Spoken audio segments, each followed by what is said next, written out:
Bonsoir à tous et bienvenue sur les Catalans Plus Info. Si tu es nouveau sur la chaîne, n'hésite pas à t'abonner parce qu'ici on donne des informations sûres, oui et fiables. Alors j'avais déjà parlé de Jules Koundé, j'avais déjà dit que Jules Koundé sera barcelonais. Même si certains parmi vous ont dit, avec quelques doutes, quand on est barcelonais, on vend son âme. On n'a pas peur des informations. Ici à Catalan Plus Info, on donne des informations sûres. C'est officiel, Jules Koundé déjà à Barcelone. Voilà, il va passer bientôt sa visite médicale. Donc c'est une très bonne chose. Donc moi, je ne sais pas si je vous surprends. Pour moi, je ne suis pas surpris parce que je donne des informations en avance parce qu'on a des très bonnes informations. Voilà, on a des médias qui nous informent. On a des gens qui vont sur place et moi-même j'y vais. Donc il va signer un contrat de 5 ans, voilà, il va toucher environ 6 millions par an, c'est énorme. Alors je sais mis les tweets, il a déjà quitté le rassemblement, il est déjà à Barcelone. Moi j'ai fait cette vidéo, c'est une bombe, c'est énorme, le coup que le Barça vient encore de réaliser. Que dire de ce Barça est attractif, ce Barça est vraiment encore attractif, donc c'est officiel. Et voilà, donc durant cette vidéo on va parler beaucoup d'actualités, parle de l'avant-match, on fera un avant-match, voilà, beaucoup d'actualités parce qu'il y a beaucoup d'informations, notamment Jules Koundé qui est déjà bouclé. C'est une très bonne chose. Je vous ai montré, je vous ai dit en quoi Jules Koundé pourrait voilà, aider le Barça. Alors Rafinha s'est exprimé en faisant des éloges même de Marco Bielsa. On connaît tous cet entraîneur, même Pep Guardiola est fan de cet entraîneur. Donc il s'est exprimé en disant simplement que voilà, si c'était pas à cause de lui, si c'était pas à cause du travail, il ne serait pas là où il est là. Voilà, donc il a vraiment beaucoup appris. Alors le Barça est déjà à New York, voilà, pour le prochain match samedi. Je ferai voilà un avant-match, tout le monde s'est bien entraîné. Alors on va revenir sur le cas Frenkie de Jong. La direction fait vraiment pression à Frenkie de Jong, soit il va en prêt, soit il réduit son salaire, soit on le vend totalement. Alors les deux clubs qui sont susceptibles de le recevoir en prêt sont le Bayern, je crois, et je crois Chelsea. Voilà, donc s'il ne le fait pas, il va devoir se voir trouver une porte d'issue. Voilà, parce que c'est pourquoi vous voyez qu'il est tous les jours au banc, le Barça ne veut pas. Et j'ai déjà parlé de la masse salariale. Parce que si d'ailleurs on ne baisse pas son salaire, si le Barça ne vend pas des joueurs, tous les transférés ne vont même pas jouer. Ils vont s'arrêter rien qu'au match amicaux et bientôt les grandes échéances arrivent. Alors une autre actualité, c'est le dossier 9. Ce n'est plus, voilà. Ne vous embrouillez pas de pas, il prend cette mort de 109 durant les matchs amicaux. Voilà, c'est officiel. Lewandowski, si vous allez sur la boutique catalane, vous allez acheter au 209 de Lewandowski, ou celui qui portera ce maillot. Alors les joueurs sont déjà arrivés. Je vous ai mis les tweets dans l'avion. Je vous ai Catalan Plus Info. On poursuit dans l'avion, on poursuit jusqu'au vestiaire, même dans les chambres, on les suit.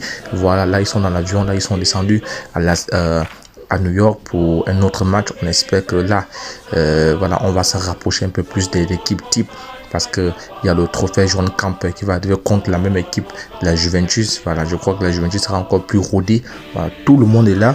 Alors, je n'ai pas mis le tweet de Carles Puyol qui a fait un tweet qui a essayé d'encourager Gérard Piqué parce qu'il sait que Gérard Piqué va passer le moment difficile, parce qu'il sait que la paire centrale sera logiquement par la main et les yeux fermés, Jules Koundé et Araujo, excusez-moi, voilà, donc Puyol a encouragé son ami, voilà, à ne pas baisser, à travailler davantage.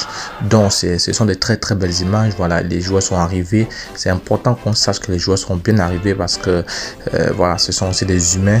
Donc tout s'est bien passé, ils se sont bien entraînés en dehors de Ferran Torres qui sera encore incertain pour le match de New York, mais ils s'entraînent pour garder la forme. Voilà, donc il y a beaucoup d'informations ces jours-ci, énormément d'informations. Donc Dembélé qui a fait savoir qu'il est en forme, qui a fait savoir qu'il va travailler dur, qui a fait savoir que il est là pour travailler, il va donner le meilleur de lui-même, voilà, pour travailler. Vous savez qu'il est en concurrence perpétuelle avec Rafinha. Ça ne dépendait que de moi, il ne devait même pas être en concurrence, il devait occuper un côté. Bon, si Ansu Fati est en forme, là c'est bon, mais si Ansu Fati n'est pas en forme, si Ferran Torres n'est pas en forme, s'il est au placard, il va falloir mettre l'un d'entre les deux, du moins les deux sur le terrain, surtout si les deux sont bel et bien en forme. Donc c'est une très bonne chose.